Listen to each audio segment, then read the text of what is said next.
All right, and we are live, and we are back after a 2-week hiatus to Chatting with Nuts. This is the 5th episode of Chatting with Nuts, and I'm excited. We're doing these every other week now. I was doing weekly. I didn't want to burn you at home out, and I couldn't burn myself out. And my wife does like to spend some Friday nights with me, believe it or not. So I had to make sure to be fair to everyone. But every other week we're back at it, and I said if we're coming back on the new schedule, we have to bring in a heavy hitter. We got to bring in the man, the myth, the legend, the most educational booktuber on the planet, and someone that I hold in pretty high regard. And I don't know if there's anybody that I learn more from that enhances series that I've already read and reviewed. And I'll go watch this gentleman's videos, and I'll come away with even more value from my reading experience. And that is someone that we can all benefit from. And that's my friend here, Philip Chase. Philip, how are you? I'm doing well. And well, Jimmy, that was a really lovely, very kind introduction, and I'll do my best to live up to it. But yes, I'm doing great. And I want to thank you for having me here. It's just a real pleasure. I really enjoyed our discussion not so long ago on John Gwynn's The Shadow of the Gods with a bunch of other really fantastic booktubers. Had a really wonderful time. So thank you for having me here. I'm excited to be chatting with you. You know, it's funny. I feel like we've crossed paths so much, but we haven't really got to sit down and talk. And we had a wonderful discussion about Shadow of the Gods by John Gwynn. If you have not checked that out, there's this little spoiler-free section where I get really hyped up, and then we go into spoilers. So even if you haven't read that book, the first 2 to 3 to 5 minutes or whatever it was excellent. I thought as a sales pitch to why you should read Shadow of the Gods by John Gwynn, and that was just a blast. We had we had Alex. We had Sarah, Petrick, the brothers Gwynn. I mean, it was an all-star cast, and I was pretty humbled that you invited me on, and I appreciated it a lot. So thank you. I appreciate it. Well, it was such an honor to have you there, and I really enjoyed what you had to say. So it was a very good discussion. I learn stuff every time we do discussions like that, and that is what I love. One reason among many I'm excited to be here today is I do feel like I learn the most when I have the discussions. I saw that Chris from Chris Bookish Cauldron is here, and I had a great discussion with him and with Andy Smith and Ridima one time on Robin Hobb's Live Ship Traders trilogy. I know you're reading Hobb as well. So yeah. But it's, for me, BookTube, I love the community. And the thing I love the most is the discussions, because I learn so much. I get to talk with my friends, and it's really kind of a magical thing, really. So this is really great. And I love this thing that you're doing here, having us over. Now it's bi-weekly, and I think it's just a great tradition. So I'm really excited and honored to be part of it today. Well, I'm just pumped that you're here. Like I said, you're one of my favorite. We were talking before the show went live. I said, Philip, you're one of my favorite people. You're one of my favorite people on the platform. And one of the largest reasons is because you educate me. And I think a lot of people here who are, by the way, if you're not subscribed to Philip's channel, you need to be. Absolutely some of the best reviews you'll get. Comprehensive, world class, really. But I think anybody here that has seen your channel knows that you take it one step further. I like to think of myself as a hype man. So I am not the most comprehensive reader. I'm not the most well-read person in the world. But one thing I know how to do is sell a book. Yeah. And you're good. You're good. Yeah, and I try to be honest when I do that, Yeah. and I succeed in that, because I can't have that genuine enthusiasm without really feeling something for a book. It's one of the reasons why I don't review everything I read, is because sometimes a book just doesn't rustle my jimmies. You know what I'm saying? Yeah. I guess so. I think I do.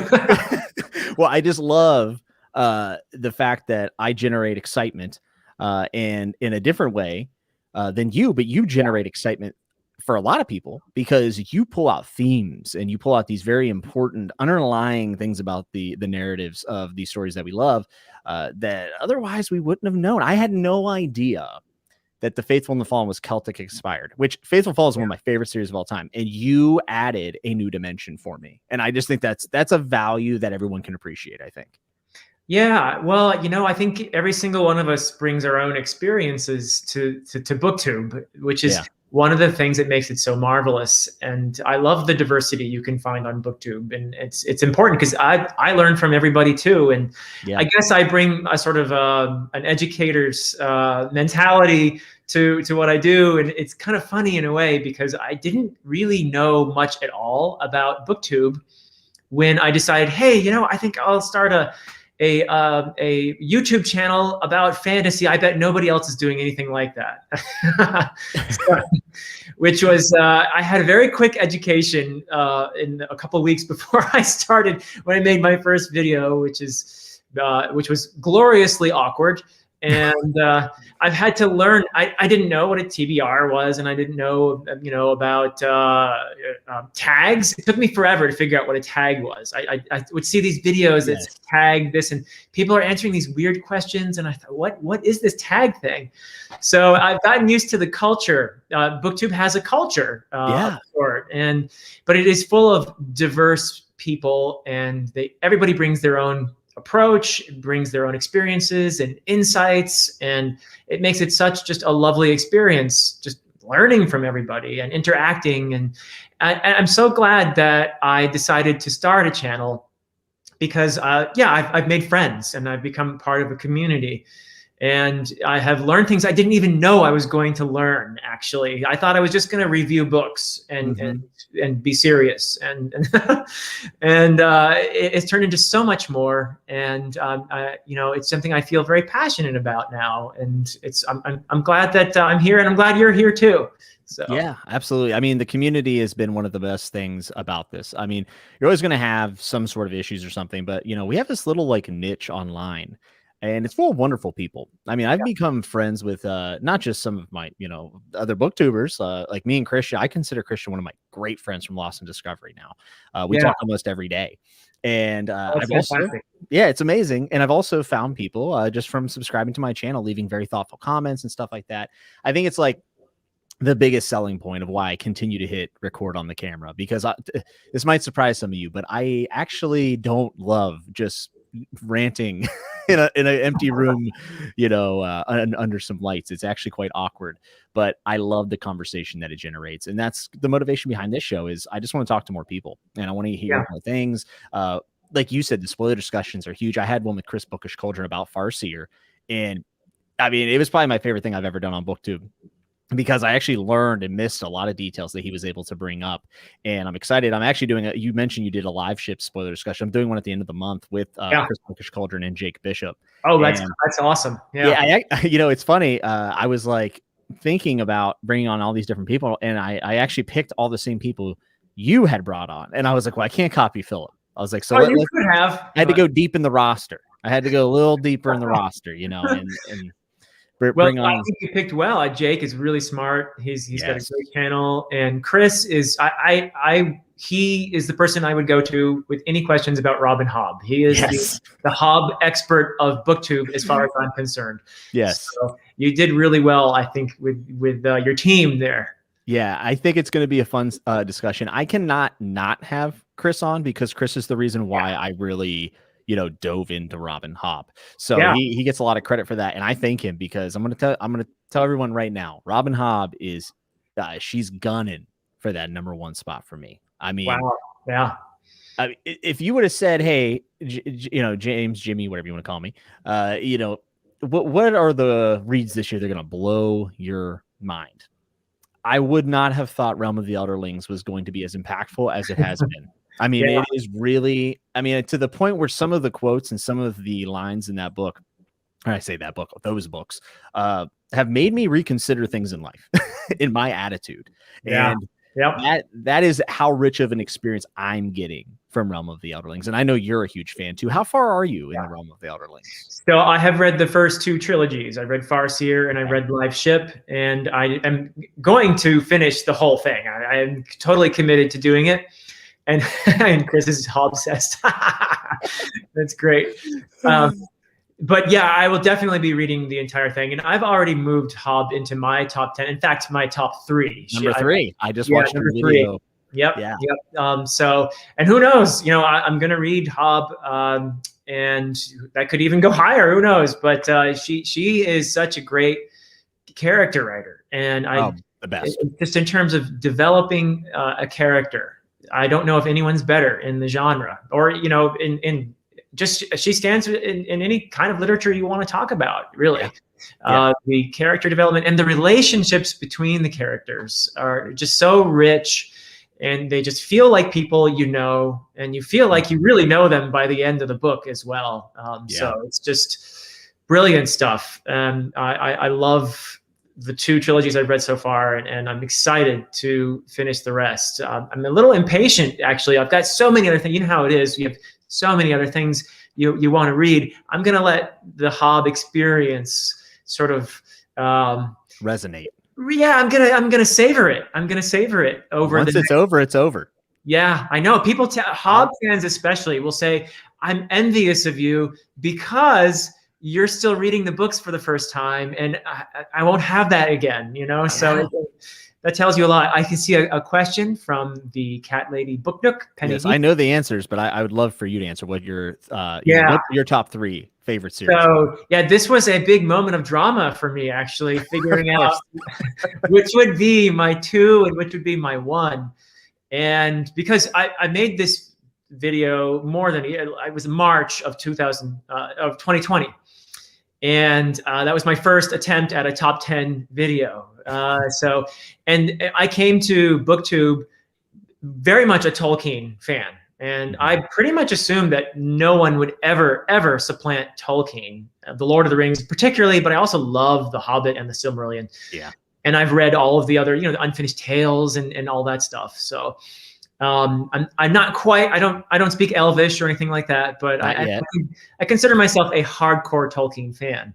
So I thought, no one's ever going to replace Tolkien. And I've been doing this Malazan thing.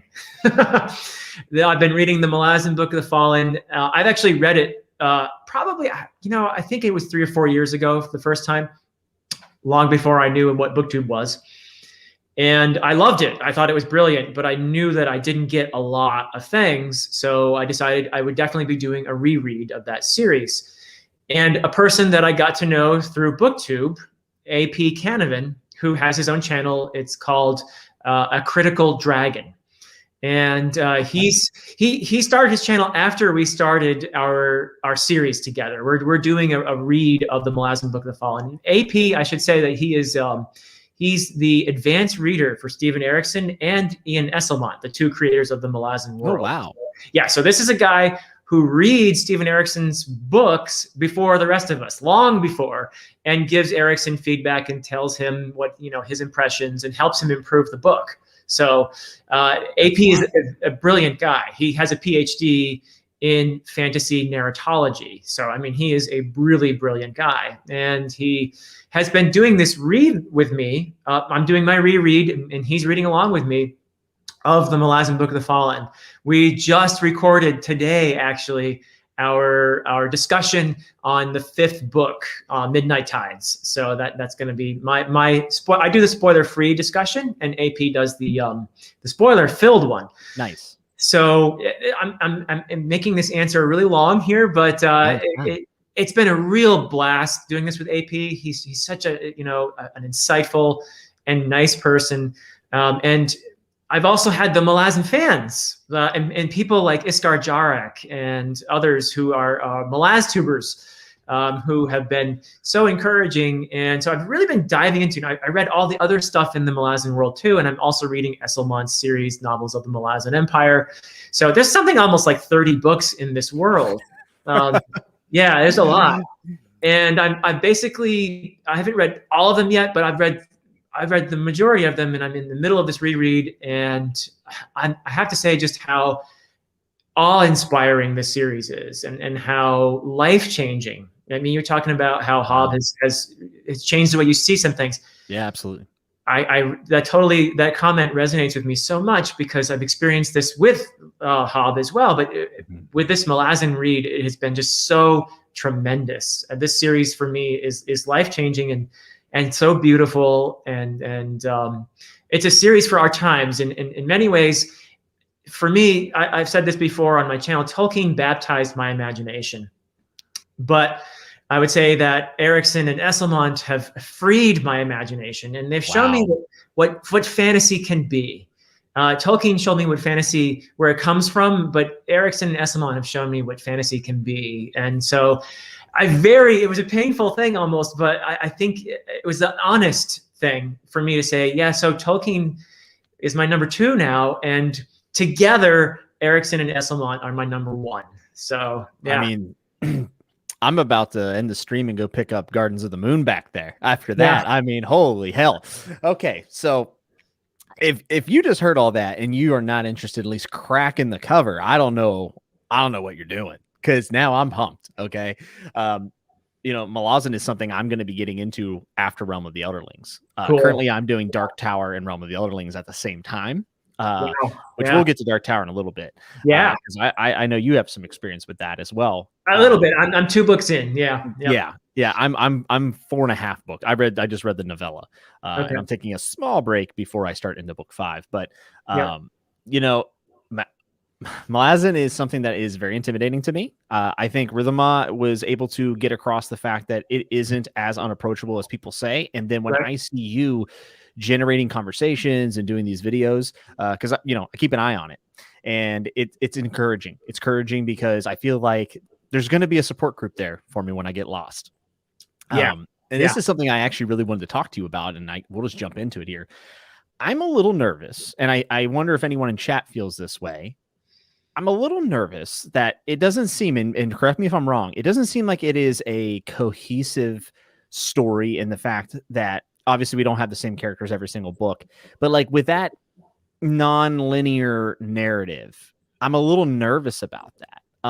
Now, my question to you is this: how easy is it for someone who does like a linear story to get past that? And is it your number 1 because in spite of that, or is it because of that? Okay, great. Great questions. The first thing I want to say is I think it's best to think of the Malazan Book of the Fallen and the other, to me, and not all Malazan fans agree, but to me, Esselmont's contributions are just as important. And so his novels of the Malazan Empire, his Path to Ascendancy, Erikson's Carcanis trilogy, even the short, novellas, finding the right word there, the novellas that Erikson has written, the Bocaline and Corbel Roach, all these are important contributions to this world. What I want to say is that it's best to think of this as a long-term thing. Okay. You're not going to get everything when you read Gardens of the Moon. You're probably going to be a bit confused. You're probably going to be a lot confused. And you have to be okay with that. I think that for me, the mistake I made the first time reading the Malazan Book of the Fallen was I wanted to master the narrative. I wanted to master the world. I wanted to know everything. So I was constantly flipping back to the map. I was constantly flipping back to the character list. Which I like to do, to be honest. Yeah. To be clear, I don't mind, and this is something I've developed over the last year, I don't mind being a little bit lost. I used to hate it. Yeah. But I don't mind it. I've gotten a little bit better about it myself, especially now that I have a GPS.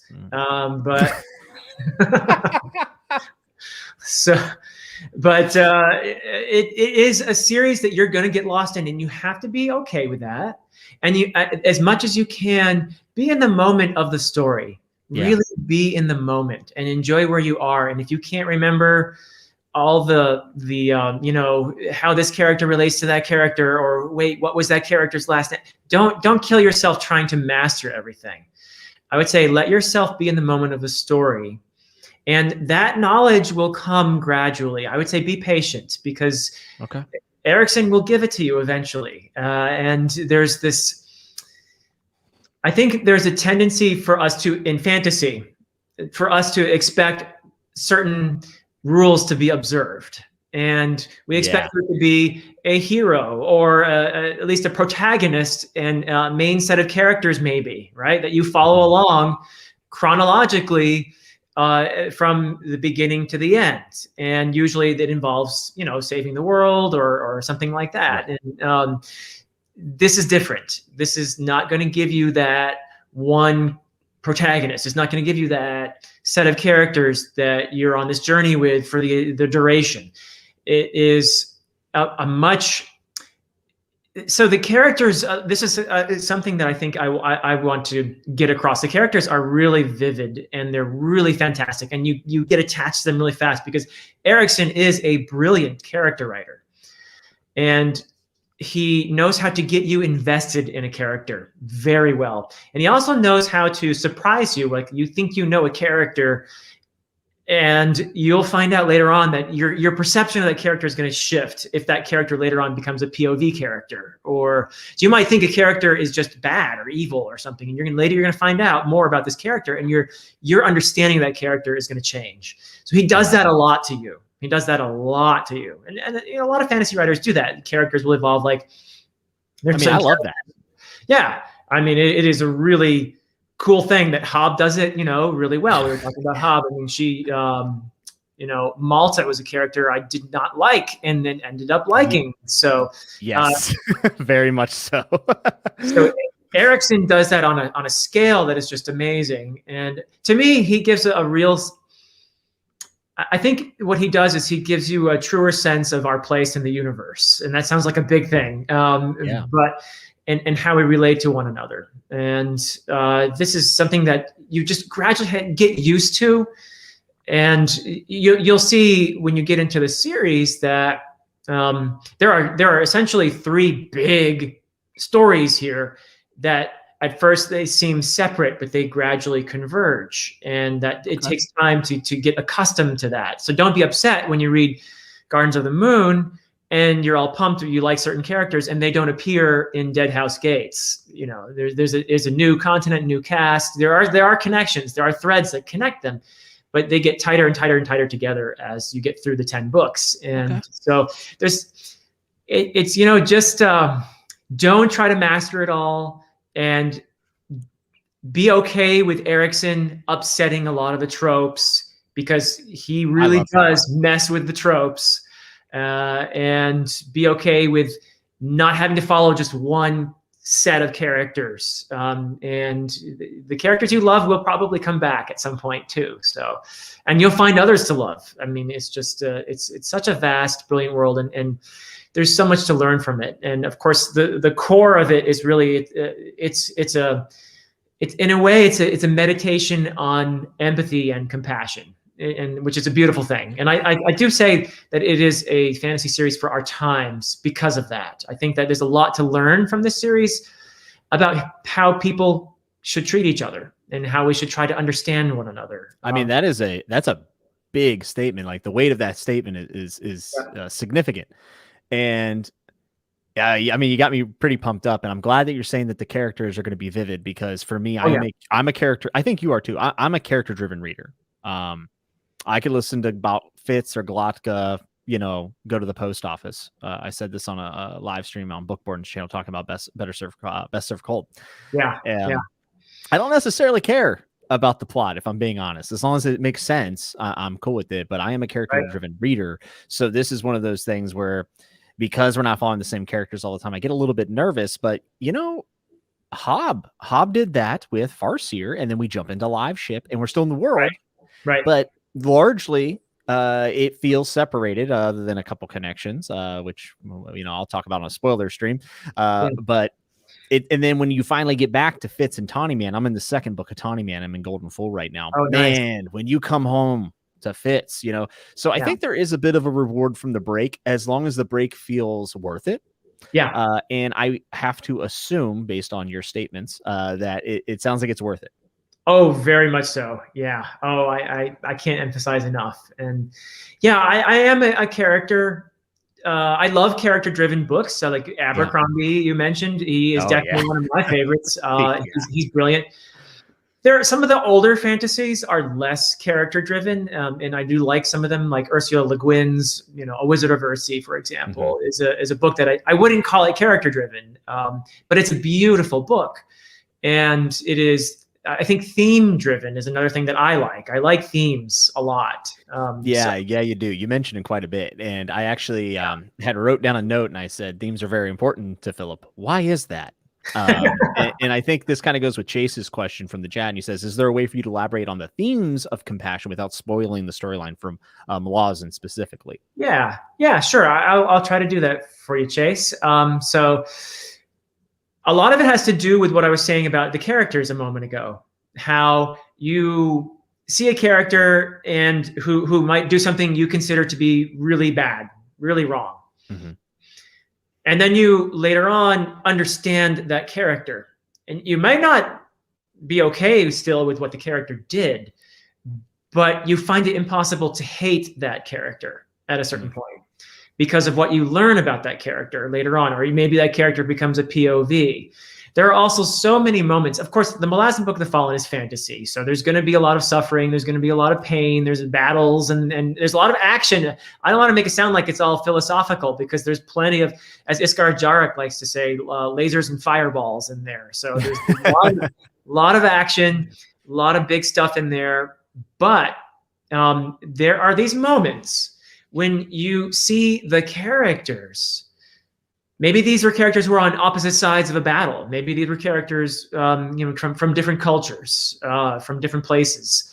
But they're put in a situation where they have to, or they come to a point of understanding one another. And they may have been at each other's throats, for a while even. But then there's this breakthrough. I'm sure you've had this, all of you who are listening have had this moment in your life many times where you make a kind of a strange connection to someone. It could be someone you don't even know very well. It often happens that way. But there's this moment of maybe you're just helping somebody out, doing something, an act of kindness. And there's this strange perception that leaps out, almost a connection that you can feel between people. Yeah. And we call it empathy. We call it, and what emerges from empathy is compassion. Yeah, that's correct. So this is something that happens in this series where there are painful events, there's suffering, but there are these moments of understanding, these moments of connection between the characters in the story, but that it also happens between the reader and the characters in the story. So it happens on two levels. It happens within the books, but it happens on a meta level as well, with the reader connecting with characters in the story that you may not have even thought you'd ever connect with. And it's really an incredible thing. It's just a moving thing. I hate to confess it, but I cry a lot when I'm reading this series. There are just some really beautiful moments, and you feel along with these characters, and you feel these moments when they connect with one another. And that is very healing. And that is, I think, one of the main reasons we're here, really, is to experience that connection with other people. And this series really delivers that. So if you're interested in that kind of a experience, then and as I say, it's something you have to invest in. It's not the rewards come with the investment. It's not free. That's right. You got to invest in this series, but the rewards, the long-term rewards, are just astounding. And so, yeah, I mean, and I'd have to say again, okay, I'm not ashamed, Chris. Thank you. I cried 2 nights ago reading Fool's Errand. It's fine. Yeah, and you're right. You're absolutely right, Chris. So yeah. But yeah, the long-term payoff from the series, and especially now that I'm rereading it, I feel even more connected to the characters than I was the first time around. And this is a series that I feel like I'm going to be reading the rest of my life again and again. And every single time I'm going to have an emotional experience, and I'm going to learn new stuff. I'm telling you what, as I'm sitting here, and have you ever considered starting a cult? You'd be an amazing cult leader. I would definitely follow you out into the desert. Like if you were just like, I know what's going on, man, and like I think I would probably have a Forrest Gump moment where I would just, with my long beard and everything, and I just kind of stand there for a second and think, okay, yeah, that's it, everybody, let's go home. I mean, we could have a Paveler out in the desert, and I'm in. I mean, I would definitely do it. Is it Palaver? That's how I'd say it. Palaver. Right, we'll go with that. Palaver. Palaver. We'll go with Palaver. I'm going to go with Palaver, I think. Yeah. I like it. To your point, about see like people who do terrible things and then you see things from their perspectives. Yeah. I'm telling you what's popping into Jimmy Nutt's brain right now. Jamie Lannister. Ah, yes, yes, yes. Jamie Lannister is when I ask people what's your favorite character in Song of Ice and Fire, I get the answer Jamie Lannister more than any other character. It's not even close. Huh. Interesting. And Yeah. I have to remind people, spoiler alert for Game of Thrones Game of Thrones book 1. He shoved the kid out a window. Yeah. Yeah. But A Feast for Crows, which on my first read through was my least favorite of the books. Huh. I'm starting to turn on it a little bit, and I'm going to do a reread this fall of The Song of Ice and Fire for like the 5th time, and I'm excited to get to that book because I need to connect with Jamie Lannister, and I think a lot of what you're saying was, I mean, it was just it immediately popped in my head. Yeah. Because as we get to know Jamie more, I mean, I wanted him dead. I wanted him dead. Right. By the end of Feast for Crows, I'm like, man, I like Jamie. And then Jamie and Brienne and all that. Right. You know, she thinks he's, you know, as someone who all she wants to do is be a knight. This is someone who betrayed his oath. This is the Kingslayer. Yeah. And she starts to establish empathy and compassion for Jamie. That's and right. that is, I'm getting chills literally thinking about that, like those scenes. I mean, so if Malazan is going to pack that punch, I'm all in. Yeah. So, I mean, the genius of that relationship between Jamie and Brienne in A Song of Ice and Fire is that it's Brienne. The secret is that it's Brienne that allows the reader to reevaluate Jamie. Yeah. She's a necessary part of his transformation. You're right. And Martin's a brilliant writer because he understands how that works. Erikson does this again and again, and he does it brilliantly. And it's partly because, you know, I mentioned his co-creator, Ian Esselmont. Yeah, I don't know much about Ian. Yeah, he is Erikson's co-creator. They created this world, the Malazan world, together while gaming. So they what game? What game? Well, they started with D&D and they switched to GURPS, and I don't know what GURPS stands for, but I think it's a more like sort of generic role-playing thing where you have more control over. I don't know. Somebody out there maybe knows more about GURPS than I do, but they basically most of it happened in GURPS. And so these two guys back in the 80s role-played this world. They created this world together. And a lot of the stories that you read in the Malazan Book of the Fallen and novels of the Malazan Empire and the others, they gamed it. So it all was gamed years and years ago. And so the interesting thing is, one of the most brilliant things about both authors is their pairings. They have these duos in there. They have a lot of duos, and the rapport between the two and the dialogue, and it's just so much fun because there's great humor in Malazan too, by the way, just fantastic humor. So, and it's these pairings though, and you know where that comes from is the two of them gaming together. So one guy was one character, the other was the other character, and so a lot of that the dynamism, the closeness between these pairings, and the series is famous for its pairings. Yeah, comes from the relationship between these two guys who are really close friends who created this world together over years. So then why did because I mean, correct me if I'm wrong, but did Erikson write the first 10 books and then Ian started publishing, or were things going on at the same time? Because I'm not familiar with the publication order at all. Yeah, so it's a little complicated in that Erikson had gotten going first, and he was, I think, 6 or 7 books in before Esselmont's first book came out, Knight of Knives. And his series, if you want to look at, there are lots of websites where you can find the chronological order, but Knight of Knives actually happens for the most part before Gardens of the Moon.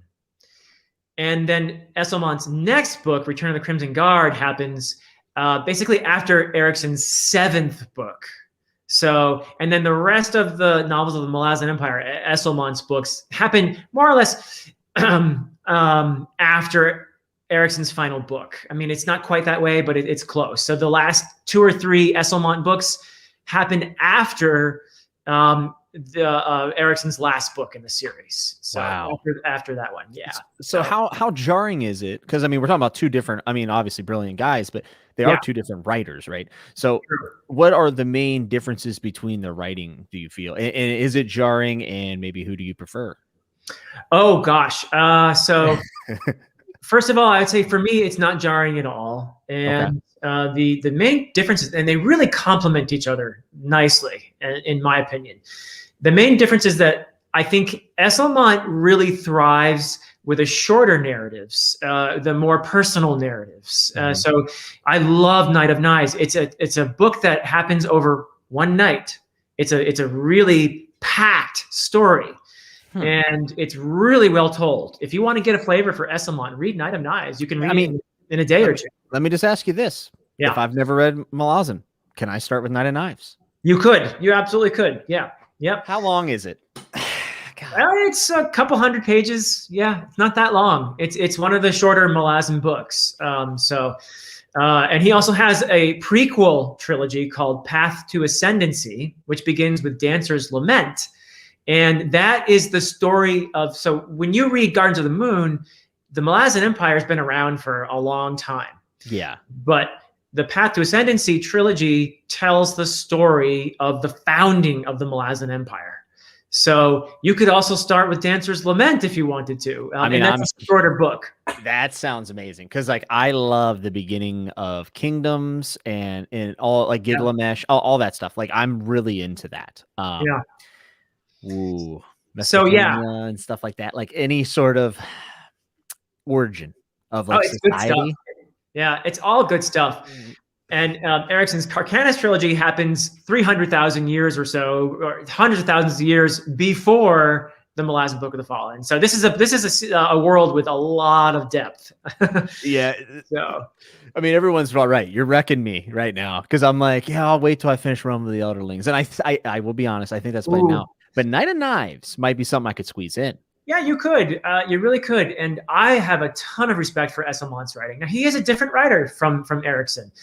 And Ericsson's, as you, I'm sure, know, the Malazan Book of the Fallen is a 10-book series. And these books are not thin. They're I got up to Memories and Ice back there and mass market paperback. And I'm like, why even print a mass market paperback? You could cut it in half and it'd still be a huge book, you know? Yeah, and by the time you get to the last 5 books, you're going to think Memories of Ice was short. Yeah, so. I've seen them at like Books a Million, and I'm just like, that's a big book. Yeah, they're big books. So there's a lot of, I mean, they've got one of the things I love about both writers, and I'm specifically talking about Erickson here, but they have range. So you will know that there's comedy, like I said, there's action and epic battles and all kinds of stuff, but there's also some really beautiful philosophical stuff in there. There's some really deep stuff, and there's just like high tragedy in there. So it's just got everything. It's got the full range of human experience, and that's sort of trademark Erickson. Yeah. And Esselmont's stories are not quite as vast. They're not quite as epic, but they really are, in my mind, essential contributions to the Malazan world. So. Yeah, I mean, I think that's awesome that you get 2 different people working in one world. I mean, that whole thing, whether or not, I'm going to read it, and the chips will fall where they fall. It is what it is, right? I'll either like it or I won't, or be somewhere in between, I guess. But I just, based on what you've said, I have an immense respect for that project, and at the very least, I'm interested. And I might start with Night of Knives, but maybe I'll just go with Gardens of the Moon. I think it's going to be like July or I'd say July. July feels pretty good because I'm blistering through Tawny, man. Wow. Yeah. Let me tell you something, man. You're in for a treat. I know we kind of talked about Realm of the Elderlings earlier. Yeah. I think you actually kind of said it, but like Farseer and Live Ships, you have to kind of trust Hob in that first book. I agree. To get her going. Tawny Man is not that. Tawny Man is fast. Oh, interesting. Okay, yes, that's over.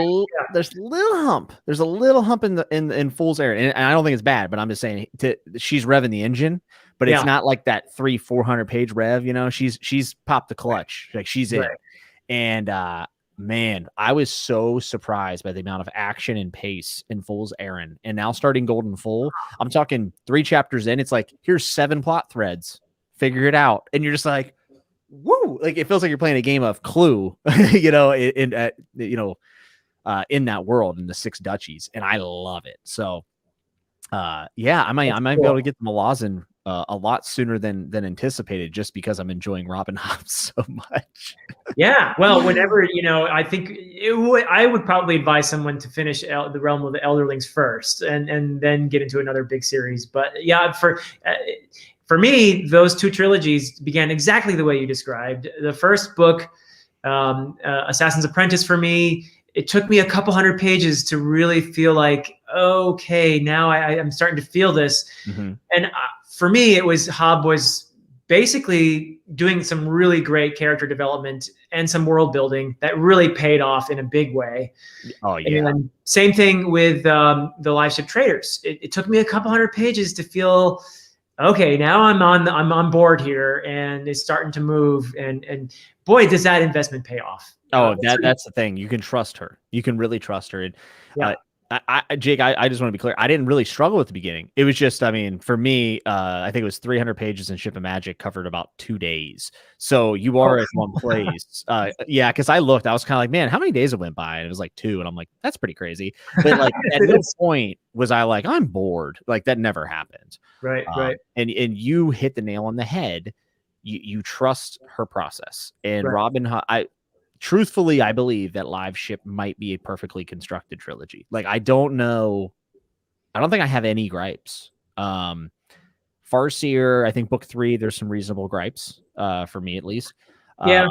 You know, and Royal Assassin's the best book I've read this year.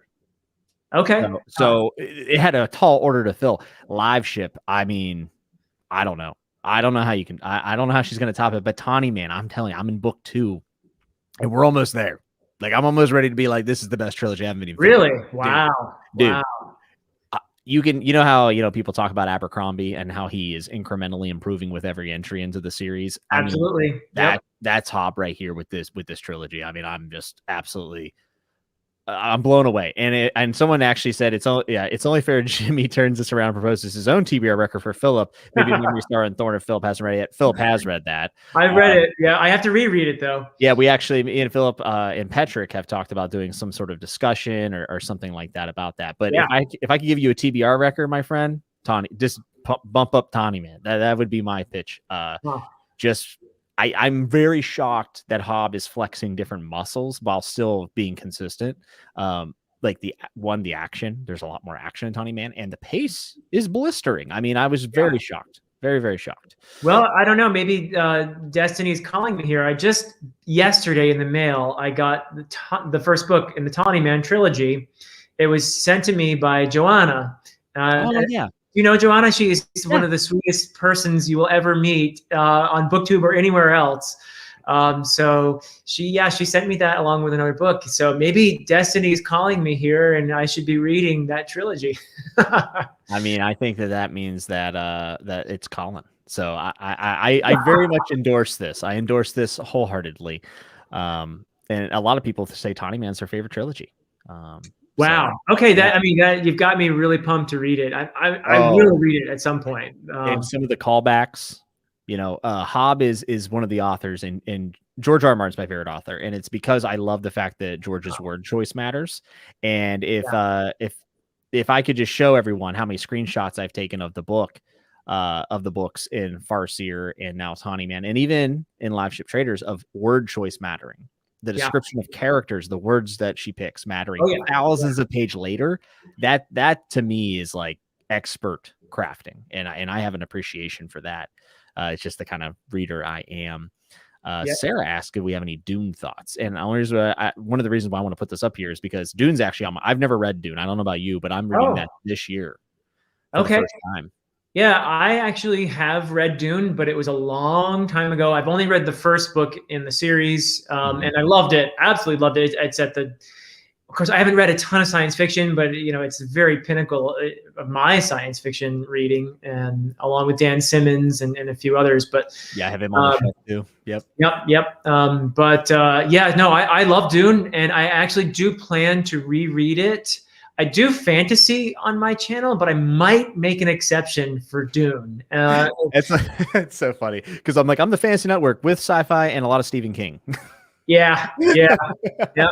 So well, that's how it is. But I mean, Dune, especially if they ever do release the movie. That trailer. Whew. Yeah.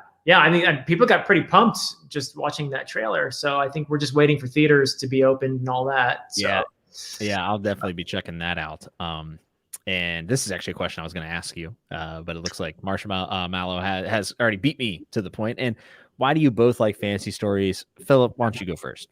Okay, I'll attempt to answer that, and I'm really wanting to hear your answer too, Jimmy. But so fantasy. The first fantasy series I ever read as a kid was Lloyd Alexander's Prydain Chronicles, and it's a very Welsh-inspired. Disney made a movie out of it. They did? Yeah, a long time ago. Out of the first book. What was it? I can't remember the title of the Disney movie now. There's something. Was it better than Rise of Skywalker or no? You mean the film? Yes. Oh. Well, I don't want to get in trouble talking about the recent Star Wars films, but I'm a big fan of the original trilogy. First movie I ever remember watching was Star Wars in 1977. So that tells you how old I am too. So fantasy, Lloyd Alexander was the start. And then I read Tolkien, and Tolkien just opened the door to this this vista, this world. And it just hit me. It hit me so deeply, even as a kid, as a 12, 13-year-old kid. I was so passionately moved by those books, and I wanted more. And I do think that fantasy is a genre that has the capacity to do some things that, and I'm not going to say that other genres can't do them at all, but I think it might be easier for fantasy, because fantasy is, all stories are about imagination at some point or other. Yeah. But fantasy especially leaves the imagination unfettered. It allows us to wander. It allows us to create, that which is not. And what could be more human than to imagine, to tell stories? I sometimes feel like we should be called the storytelling creature, right? The storytelling animal, because that's what makes us human. I think in many ways, stories themselves they're all about, they perform many functions. So there's entertainment, which is perfectly legitimate. I'm a big fan of just being entertained, but there's also learning about other cultures and places, learning empathy. There's catharsis, like Aristotle talked about, this feeling of going on a journey with these characters and experiencing the transformation that they're experiencing this release of emotions. It's just an incredible thing that I think we need. We need this experience. And for me, fantasy has a unique way of performing this function. Fantasy is very much, it's no accident that fantasy relives many of the tropes that are familiar from myth and legend, right? This is an important thing. I think people told these stories way back when for a reason. They needed them. And fantasy most willingly repeats these tropes because they're important. And of course, it's important to handle them well. When they're not handled well, we call them cliches, right? Yes. When they're handled well, you can call them archetypes. But yeah, they're almost the same thing when you talk about tropes. But fantasy is not ashamed of using tropes. We like them to see them used in new ways. But I think that these tropes, these archetypes, speak to the human experience. They help us to understand who we are, where we've come from, and where we might be going. And I love that. I just feel that fantasy has a lot to teach us. And the imagination unfettered it's unfortunate that many people have this, I think, sort of snobby idea that genre fiction is not as good Yeah. right? And to me, fantasy does some things more naturally, some very important things than realism can do, because realism is anchored. It has limitations. Fantasy has fewer limitations. So that is something that I love about it. And you can imagine whole worlds, and you can, and at the same time, these worlds, they're not our world, but while we're in those worlds, we are wrestling with the same struggles. We see the same kinds of suffering. And so when we come back from those worlds, I think we have a sense of clarity that is very important. And we've experienced that catharsis, as I've said. So I guess that's my answer for now. What about you? What got you into fantasy, Jimmy? I like dragons.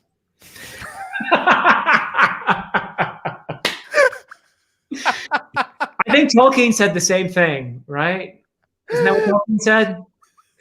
I think it was in the Silmarillion, page 4, verse 7 or something. Yeah. So in all seriousness, the thing I love most, and the reason why I tend to go to fantasy, is because I spend a lot of time thinking about our world. I think a lot about how things are the way they are. I was in the car the other day with my wife, and I said, who decided this is how we do things? Like, who decided that roads had to be 2 lanes and most of the time? Who decided that 4 wheels and the axle was the way to do it? And there's probably, I wonder if a civilization from another world came and took a look. And maybe I'm going into sci-fi a little bit here, but come on, I'm going to Mordor. I'll bring you back to the Shire in a second. But we're being, let's say we're being observed by another advanced civilization. They go, oh, how interesting. They decided to do it on the ground, when they could have done it this way, so we decided, this is a car, this is the best way to transport things, and this is the best way to get to point A to point B, and then this is just what we've done. And because of economies being tied to that, manufacturing, industrial, all that good stuff, the imagination stops in a lot of ways. And yes, there are inventions, there's better ways to do things, we have Teslas, we have all this stuff. However, we are still confined by what we think of as a vehicle. Right. And I'm using a vehicle as an example, but there's a ton of things like this. Oh, yeah. The way we build houses, the way that we even go about war, all these different things. Right. And I always wonder, did we get it right? Did we come up with the best idea? Is there a better way to travel across this planet? And we haven't figured it out yet. So for me, fantasy is exploring those type of ideas.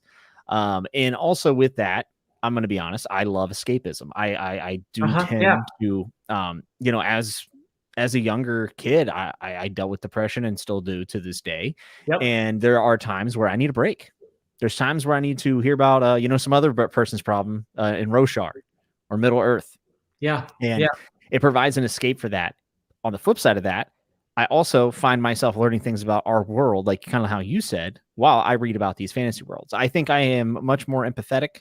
And I think I'm a better person because I've read this genre.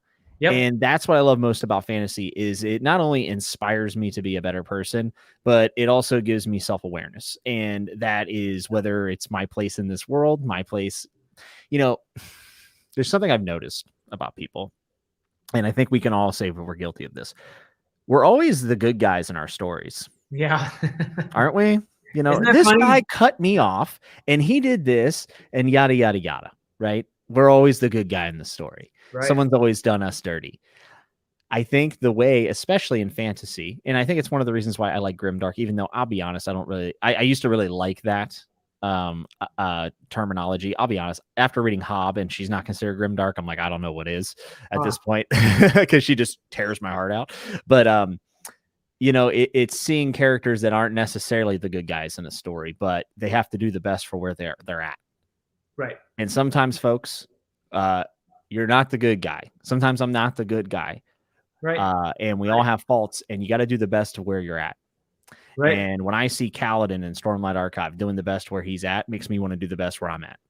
And it honestly gets me pretty emotional and gets me really fired up. And that is everything. That's everything you need to grow, I think. So I grow as a person, and it inspires me to be better. And that's why I love reading fantasy.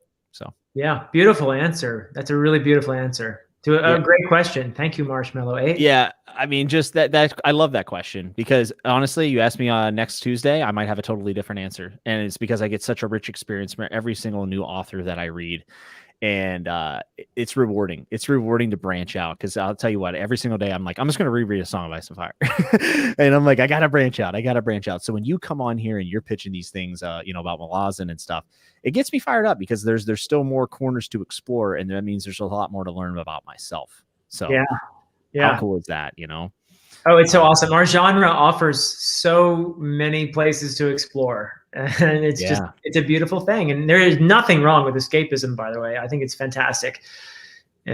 So yeah, I think it's a great genre to get lost in. And I do think, though, that you're right. You do come back with a better understanding of yourself. And I think you said it beautifully, with a deeper sense of empathy for other people if you're paying attention. And yeah, like you said, like Kaladin is a great example of how he struggles through depression. Yeah. I've heard a lot of people talk about the Stormlight Archive as being very helpful to them in their own lives, because of Sanderson portraying, people struggling with various kinds of there's the depression in there, and then there are other things. You could talk about Shallan as well, and she's got some stuff she's going through there.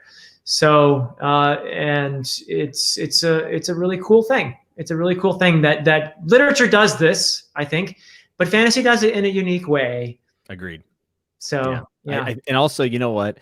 I think fantasy, and it should do this, it should expand our horizons of what we consider to be normal, and what is acceptable. One thing I got to give Sanderson credit for is, he's one of the most inclusive writers when it comes to the fantasy genre, in my opinion. And I think there's credit to be deserved there.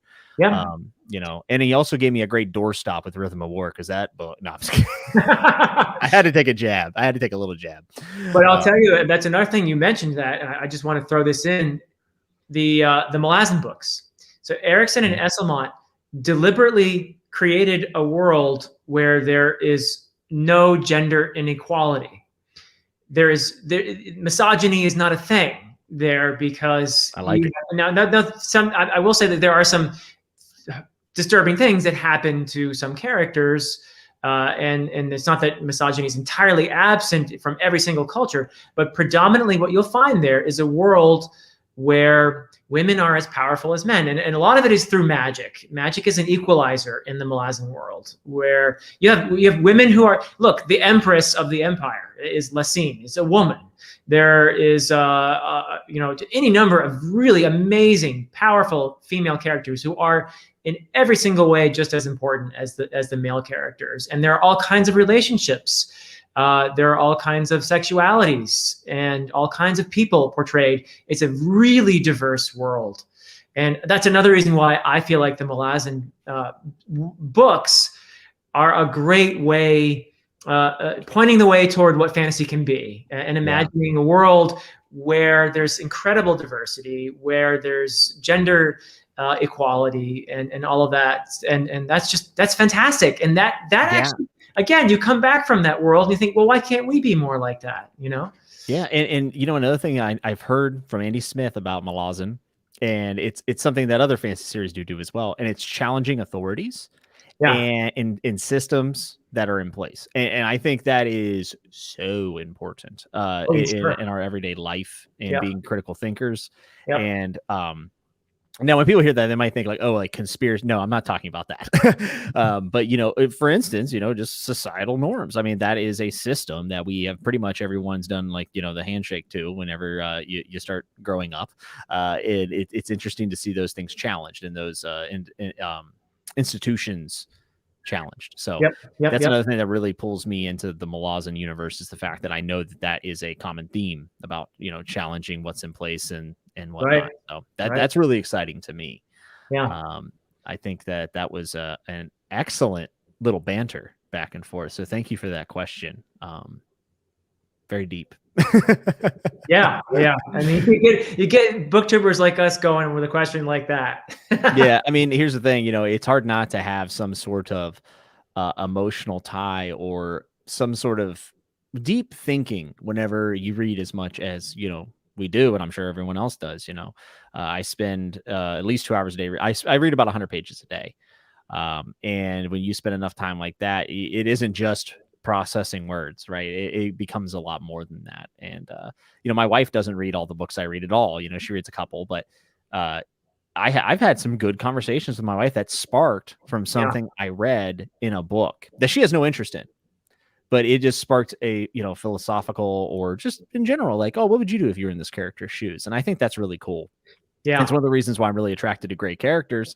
I still love a good versus evil. John Gwynne does it really well in Faithful and the Fallen. I love that. But great characters, whenever I'm looking, for something that I can kind of attach to, I'm more so going to be deeply entwined with those characters like that, and personality traits that, like Fitz is the protagonist. Okay, like he's a good guy, but Fitz has some personality flaws. Oh my goodness, he does. Yeah, he makes some mistakes for sure. Yeah. What about Simon from Memory, Sorrow, and Thorn? I mean, you want to talk about someone that had to come to terms with. I mean, I can't get into it because of spoilers, but how a lady should act, for lack of a better term, in that world in Ostenard. But he still loves this woman, but she's not exactly following the societal norms in book 3, all this stuff. And that's what I'm here for. Yeah, that's great. That's what I bought tickets for. Even Gwyn, you mentioned the Faithful and the Fallen. Mm-hmm. I agree with you totally. You're absolutely right that it feels more like classical fantasy with a sort of good versus evil thing. But and there are characters are good, and there are some that are definitely evil through the whole thing. But I think he does introduce nuance, especially in the 3rd book in Ruin, in some really cool ways. And there are, some of the good characters have their struggles, and some of the bad characters become sympathetic in ways that I think it's kind of nice. It makes them feel more 3-dimensional, definitely. Yeah. I thought Gwyn did a nice job with that.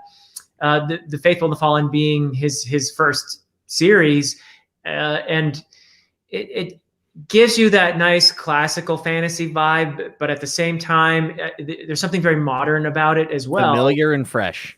Yeah. Exactly. It's a nice balance in that sense. Yeah. Yeah. And that's how I always describe Faithful and Fallen people. I say it's familiar and fresh, and I just absolutely love what he did there. Also, Lycos is just hateable. One of the most hateable characters of all time. Yeah. I mean, absolutely detest that guy. Yeah. I mean, there are certain characters who just, they're just evil. They're bad. Yeah, absolutely. and he does a good job though. He has a little bit of everything. And real quick, something I kind of want to mention. And it's something I think we're going to see in Shadow of the Gods possibly, but did you notice in Faithful and the Fallen with John Gwynne, and this is something George R.R. Martin did very well, the limitations on communications mattered a lot. Like the relaying of knowledge and who was in charge of passing the knowledge and who had the rights to that actually mattered quite a bit. Right. And that's something that Gwynne did that is like kind of subtle in that quartet, and I don't think enough people talk about it.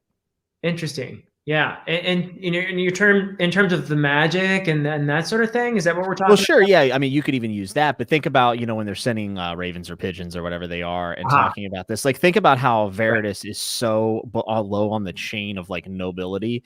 Like, Veritas doesn't get a lot of the information, and it makes Veritas look like an idiot. Oh yes, okay. Yeah, I mean, they didn't have iPhones and that sort of thing, right? Yeah, it's just the seclusion of information. Like, it's just he kind of highlighted that, and a lot of characters seem kind of behind the curve because of it. And then obviously, I mean, George did it to a T in A Song of Ice and Fire. Oh yeah, definitely sending the ravens, and that sort of thing. No, I mean, it's interesting because, of course, fantasy isn't just medieval inspired, right? Mm-hmm. I mean, there's loads of diverse fantasy that can be inspired by all kinds of. I hope to very soon read Evan Winter's. What's the first book in the Rage of Dragons? Rage of Dragons. Mm-hmm. I hope to read that soon. I read the Poppy War trilogy. Fantasy is just so wonderfully diverse now. And so I think it's a mistake to just talk about it in terms of medieval, but I do love me some medieval fantasy. Yeah. I mean, the truth is, I think fantasy, one of the things that separates fantasy from science fiction is that fantasy does tend to be backward looking, whereas science fiction is forward looking. Yeah. And fantasy is, even if it's not a medieval inspired world, it seems like a very common, and you can call it a trope if you want, but a common conceit is that the world we're currently in is in some way fallen, and that we were preceded by some much more advanced civilization that came on some cataclysmic event that wiped it out, and we only have a fragment of the knowledge that these people, and you could probably, we could name a dozen series right off the top of our heads that have this conceit, that are based on this. Certainly Memory, Sorrow, and Thorn is Tolkien's Middle Earth. You could talk about the many civilizations behind in the Malazan Book of the Fallen. You could, I mean, you just go on and on and on. I mean, it's a very common thing. So it's a, it doesn't have to be medieval. I think medieval people had a sense, though, that medieval Europeans, that is, had a sense of living in a world that was in some way fallen, that they were preceded by a more advanced civilization, the Roman Empire, and that things were kind of spiraling downward. And this sense of being in this fallen world is something that I think fantasy has sort of definitely taken up, and it's a fascination. We have a fascination with end of the world type scenarios, I love it, type things, right? Yeah. What this is kind of reminding me of a little bit, I think you can agree, being 2 books in, Dark Tower. Yes. Oh my goodness. The world has moved on. Yeah. The world. I mean, let me tell you. And I think I've heard you talk that you're writing as well. Yes, I am. Yeah. So I have a story I'd love to tell. I've done a little bit with it, but that's something out maybe in the future or whatever. But cool, man, when I read Dark Tower and they talk about the world has moved on, right? That is the most, like, I've never written fan fiction, but that world that King has developed, which is very much kind of like our world, that inspires me, man. I don't know what it is about that. I dig into the post-apocalyptic. I would love to see stories set after a fall of a civilization, like The Faithful and the Fallen, is a good example. But I think of Dark Tower every time. Just like this post-apocalyptic, like things we got advanced and now we're back to square one. Yeah. Oh man. Yeah, a good one for that is Mark Lawrence's Broken Empire trilogy, which is followed. It's very much along these lines, followed by his Red Queen's War trilogy. And there's Alan. Hey, Alan, what's up? Alan's been in the chat talking all kinds of trash about Lycos, which I didn't know it was pronounced like that. We actually had someone correct, which I appreciate, by the way. It says, Lycos means wolf in Greek. Oh, very that's cool. a wolf I don't like. I don't like Lycos. I don't like. It's ironic because it's Maquin they call the old wolf, isn't it? So that's interesting. Yeah, Maquin is my favorite character from The Faithful and the Fallen by far. I do love Same here. I mean, I think it's one of the best arcs in fantasy. I really do. Yeah. I also like Camlin a lot. Yes. But yeah. I don't know if it says something about me, though, that my 2 favorite characters are kind of middle-aged guys, but hey, I'm a sucker for a good mentor. I've read The Dagger and the Coin series by Daniel Abraham, and there's a guardian type character. Oh man, I think it's Wester. I can't remember his first name, but it's Wester. Oh my goodness. The old dog going out for his last thing. So I listen to music and stuff. Like a normal human being, I guess.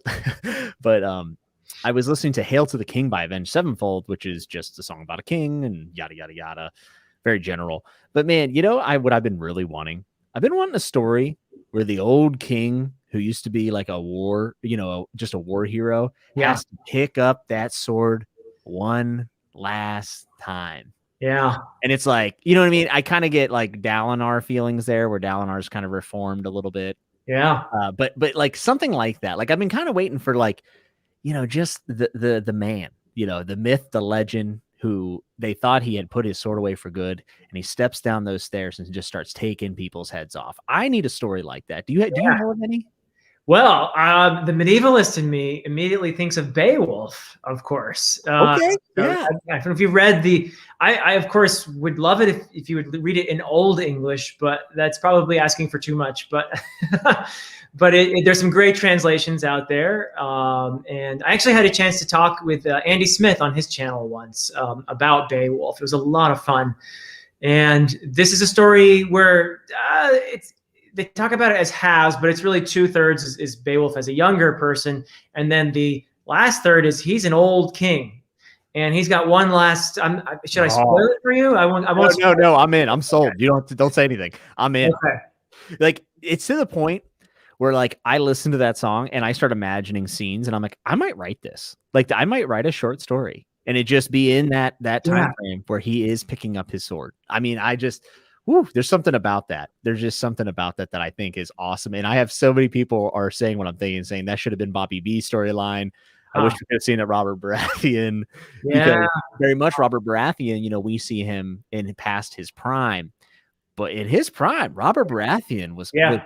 he was a problem. Oh If yeah. you were across from him, he slayed the Prince Charming. He slayed Rhaegar. Yeah. Yeah. With a big old hammer. So My yeah. friend actually has that Warhammer. He got it from Valyrian Steel, and I can confirm if someone hits you with it, you will die. I don't know how you even lift the thing. Yeah. Oh, it's so heavy. It's so heavy. Wow. A Rocky Balboa in fantasy. That's what I'm talking about. I've heard Yeah. Kings of the Wild is a bit like this, but I kind of like the idea of it being a king. I think that has I think that just has something special about it. It's a little it's tropey, but I just like it. I don't know. I'm telling you, if you want to go to the original version of this, read Beowulf. I'm in. All right, and I would recommend the Seamus Heaney translation. It's a really good one. But Tolkien also translated it. He has a prose translation, which is a lot of fun. But I would say a more accessible, but really beautiful. Seamus Heaney was a wonderful poet himself from Ireland. And his translation of Beowulf is really fantastic. Unless you want to just go straight to the Old English, which was you'd have to study Old English for a while. No, I think I'll go with your recommendation there, and that's something I'm excited for because it's just been playing in my head, and I needed something for that. I need to quench that thirst. So yeah. we did have a question earlier from Lost in Discovery, and he said it was for you specifically, and he was wondering if there's any large or maybe famous fantasy series that you'd like to get into that you haven't started yet. Oh my goodness, so many. Yeah, there are quite a few. Well, we talked about Hob earlier, and I do need to finish The Realm of the Elderlings, of course. Mhm. A couple that I'm really intrigued about are Scott Baker's The Darkness That Comes Before. I have it back there. Is the first book, and I think the way it's set up, I haven't read it yet, but I think there's like an initial trilogy, and then there's another trilogy. Second Apocalypse. Yeah. Well, I think I'm sorry. I think the first trilogy is Prince of Nothing. Yes. Which I hear is the best. And then the whole series is called Second Apocalypse. But I have heard mixed things after the first trilogy. And when I made my must read in 2021 video, that was on there. Prince of Nothing is a trilogy I'm going to read this year for sure. Okay, cool. Yeah. So that's one that is on my list long term, and I do have the first book. Another one that I'm really curious about because people keep telling me how brilliant it is Gene Wolfe's the Book of the New Sun. I keep hearing. I hear it's really complex. Yes, I heard it. I've heard it's like one of the most complex fantasy or speculative fiction series you can possibly read. So, which gets me intrigued. I do like the philosophical stuff. So, I'm expecting that from Baker and Wolf. What else? In terms of big series, I mean, there's so many things I need to read. I mentioned, well, he's only 2 books in, but I want to start Rage of Dragons, and I really would like to diversify my reading a lot too. It's something, and that's why I love talking to Chris Bookish Cauldron. He's great. That dude reads everything. Like, and I don't mean like anything that comes out. I mean like he just has something from every little piece, right, of fantasy and outside of that. And it's something that I also want to do. And one of the things that's been kind of like bumping on my TVR is Michael J. Sullivan and David Gemmell. Those two, for some reason, I'm very interested. Have you read Gemmell? I am going to read Gemmel. So I mentioned my friend AP Canavan, whose channel is Critical Dragon. He and I are talking about what are we going to do after we finish the Malazan books. And we have two possibilities that are kind of at the top of the list right now. We'll see. I mean, this is like, we're not going to finish Malazan until October, but we might do Gemmel. His first, I think, trilogy, is it? Anyway, I haven't read Gemmel yet, but I'm going to this year probably with AP. Another possibility with AP is doing a discussion series on Realm of the Elderlings. So that might happen. And so yeah. I mean, and like I said before, AP is just brilliant. So he would have some fantastic insights, I know, into both of these series. So, and Alan saying Long Price Quartet. I have to read your other one, Alan. I got to read is Senlin Ascends. I got to read those books. Yeah, I'm waiting for book 4 of that, and I think that's going to end up being next year, though. At this point, okay.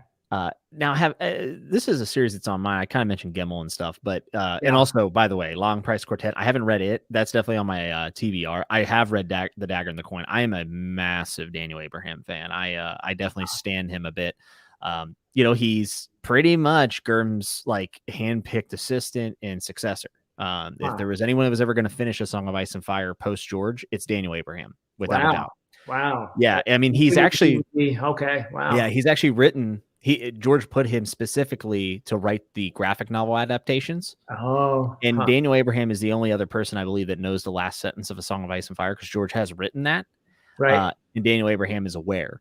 So Daniel Abraham is tremendous. And Long Price Quartet, I've heard, is very special because it's just very different.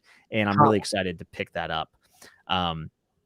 The other series, and this is sci-fi, but this is one that I'm kind of curious if you would read, and I this is probably, I might try to squeeze it in along Malazan or before Malazan. Sorry. No need to apologize. I'm okay with either one. Okay, good.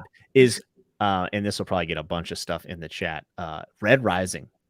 I mean, I don't know about you, but I just keep hearing amazing things about Pierce Brown and what he's doing with Red Rising.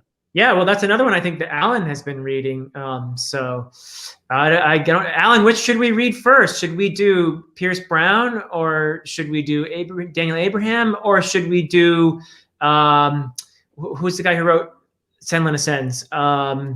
Josiah Bancroft. I hope I said that right. Bancroft, yeah. I was just shooting from the hip there. Which one did we do first? I don't know. I mean, they all sound very tempting to me. So, but oh wow, look at this! You should read Long Price Quartet first. And wait, you know what? Whoa, really? Wow. I mean, I will say there's a lot of love for Daniel Abraham. So you guys are making my Friday night very special. I think Philip would love Long Price Quartet. I've only read the first one. Obviously the Expanse, Daniel Abraham's one side of that equation. Ty Franck is another Gurm assistant that writes that. Danny Abes, which I love that name, will carry us if the worst happens. Absolutely. Wow. Speaking of Daniel, either of you read The Expanse? I've read book 1 and I've watched all of the show. Oh, Philip, you would love it. It would be right up your alley for sure. All right. Daniel Abraham is, I'm writing it down as we speak. I see it. And if you're faking, I'm impressed. Oh, nope. He has the pen. Look at this. Other people are saying Daniel Abraham first, man. Wow. Okay. It looks like it's unanimous. I mean, honestly, I've been wanting a reason to read Long Price Quartet. And if you're going to do that anytime, let me know. Because I will. Yeah. I'll read it. And then maybe we get Alan and we'll do a little discussion or something. That'd be a lot of fun, I think. Oh, it would be a blast, especially if we get Alan in there. Oh, yeah. The fate of their TBRs in the hands of Alexandria. We're doomed. And Chris Bookish Culture said, I tried Red Rising on audio. I tried to like it. The reason why I highlighted this is because I have heard that you have to get through book 1. And I've heard that from a lot of people. Yeah, I've heard that too. Yeah, it's not indicative of what the series is about. And the reason why I'm a lot more forgiving about that, and I want to get your opinion, is because I read The Gunslinger. The Gunslinger is not representative of what you get in book 2 and on. Yeah. So I only read the first 2 books, but I can see where people would say that. I actually loved The Gunslinger, and I know it's different. it's different from the second book for sure. What's the title of the second book? The something about three. Yeah, it's a drawing of the three. Drawing of the three. Thank you. Yeah. So I don't think King realized he was going to write the series when he wrote The Gunslinger. He wrote it when he was 17 years old. Yeah, I think this thing just sort of, and of course he's revised it a couple times, but this thing just sort of popped out of it, dreamlike in a way. I mean, it has that feel, and really, or nightmarish even. But I don't think he knew where it was going, and so The Gunslinger was a really just kind of trippy thing, and it was also, in part at least, a reaction to the poem. Child Roll into the Dark Tower Came by Browning, right? So, which is also one of the weirdest poems ever. It's a 19th century poem. You would never guess it was a 19th century poem. It's like weirdly modern. So that nightmarish vision that is The Gunslinger is unique, I think, but I loved it. I thought it was. I've heard people say, "Oh, I didn't like The Gunslinger, but the rest is great." I love The Gunslinger. I thought it was just really weird and fun. I wasn't reading in 2016, and I was looking for. I was like, "Oh, I'm going to get back into reading." Right? Yeah. Picked up The Gunslinger. Didn't like it. Huh. And then I read it this year, and I was like, I was an idiot. It is. I mean, I'll be honest. Like, I think it's like a beautiful book in some ways. And Stephen King even admits and says it's a pretentious book. He says, I wrote this very pretentiously, so I guess I'm a pretentious reader, but I don't care. Like I don't know if like whenever you start getting into book 3 and 4, start thinking back to The Gunslinger. That's all I'm going to say. I think there's a lot more in The Gunslinger than just a really odd tale. I think it's very foreshadowy in some ways. Interesting. Yeah. But for those who haven't read The Dark Tower, and this is not spoilers, I mean, you basically have like a really post-apocalyptic, like Philip said, kind of like horror Western fantasy thing. It's impossible to categorize. Yeah, it is.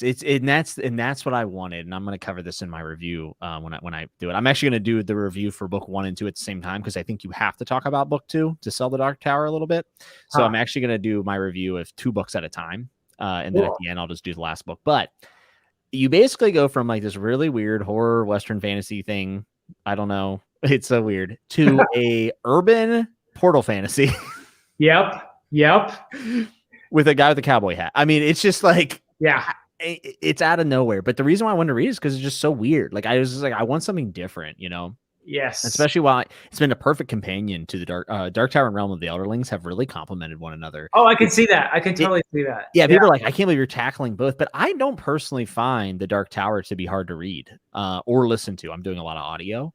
And I don't know. It's really weird that I found 2 that kind of complementing one another. And I'm curious to see, because like next, the couple I'm going with is going to be Red Rising and Malazan.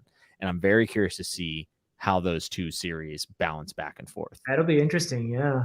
Do you really read Dark one Tower? What's that? Go ahead.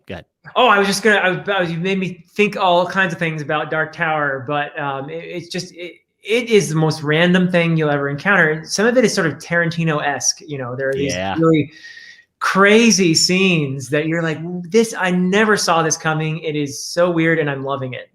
So yeah, that's Dark Tower so far for me. Yeah, bizarre, like the most interesting bizarre read of all time. I really feel that way so far. In 4.5 books in, it's just bananas. And also the novella Wind Through the Keyhole is awesome. Interesting. Yeah, and I would say King was grimdark before grimdark was a thing. I like it.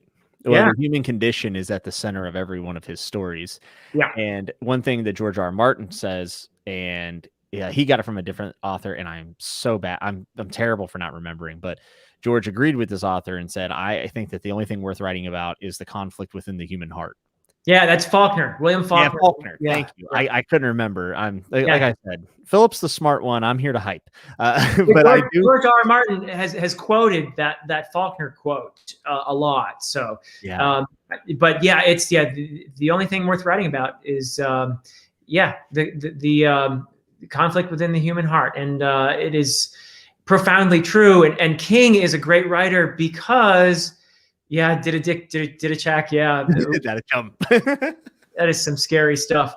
But King is unflinching Yeah. in how he looks at humanity. He portrays us warts and all, and we are quite and at times we're a very noble creature, but at times we are so awkward and we are so laughable. And there's some comedy, by the way, too, in there. I was actually laughing out loud.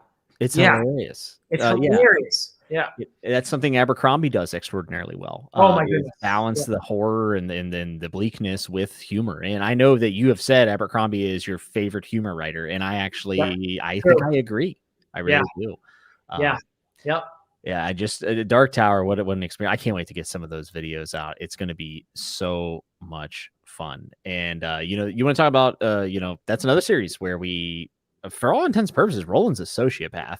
But he is, and you'll see this more and more. You start to love him. And it's King's ability to get you inside of their head, and then he somehow weasels his way into your head and rewires the way you think about these characters. That's just absolutely amazing. Yeah. Have you read Moby Dick? I have not. No. Okay. There's a character at the center of the story of Moby Dick named Ahab, who is obsessed with this white whale, this big whale. Moby Dick is the whale. And he is absolutely, he's named after a biblical character, actually, a king who was also obsessed. And there's this just obsession theme that goes with, and it's at the cost of everything.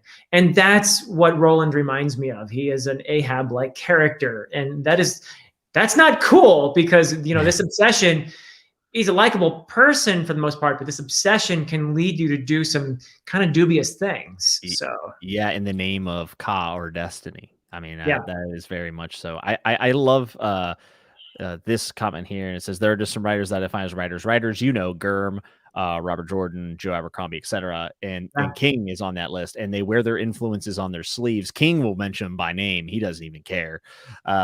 But yes, I love writers who are not afraid to pay homage to the people who have inspired them, which I think is just I don't know. There's something like charming about that to me.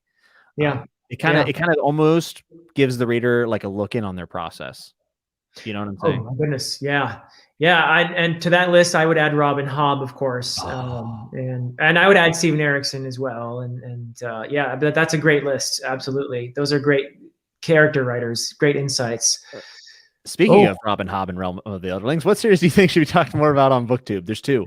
First Law should have a lot more people talking about outside of the first trilogy. Me and Christian from Lost Discovery did a Why You Should Read First Law, where he kind of focused more on the first trilogy, and I kind of expanded on the world, because I think subtly, with 9 books released, I think that Joe Abercrombie has built one of the most well-realized fantasy worlds in the genre ever. It does not have the world building kind of like Tolkien does, or a Brandon Sanderson, but he's done something different and something very, very special, where the world is evolving throughout every single book, and we're actually switching ages. We're going from medieval to industrial, and I just think it's amazing, and you get to ride it with, some of the best characters of all time. And then the other one would be Realm of the Elderlings, because Robin Hobb is, without a doubt, in my opinion, she should be mentioned with Tolkien, Robert Jordan, George R. R. Martin, Ursula. Like Robin Hobb, to me, is a pillar of fantasy. For a multitude of reasons, but I'll stick with this one for now. Yeah. Robin Hobb is not Tolkien derivative. No, not at all. In an age where she started writing, everyone was Tolkien derivative. Robin Hobb stands alone on her own, and Robin Hobb is a pillar of fantasy for me. So interesting. Yeah.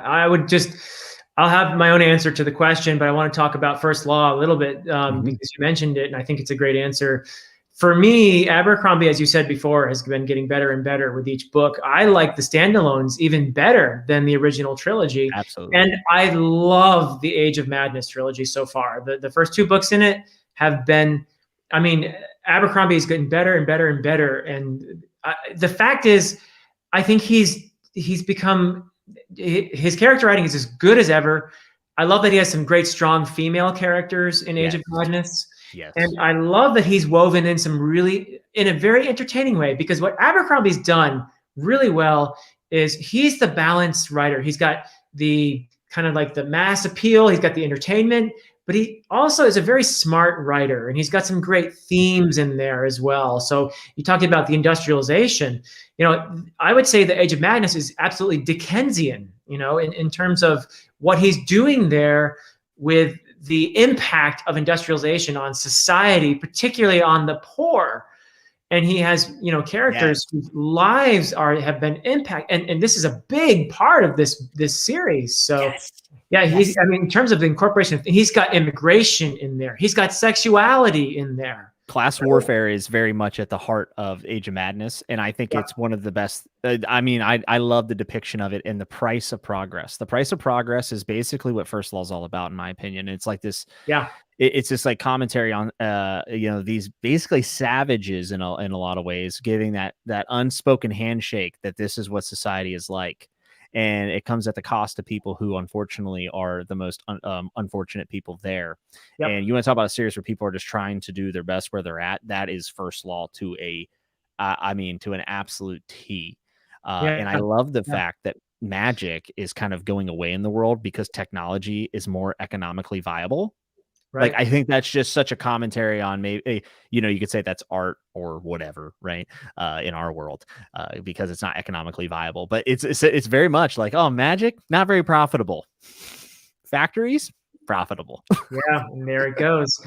The other series I want to bring up in response to Jennifer's question is N.K. Jemison's Broken Earth trilogy.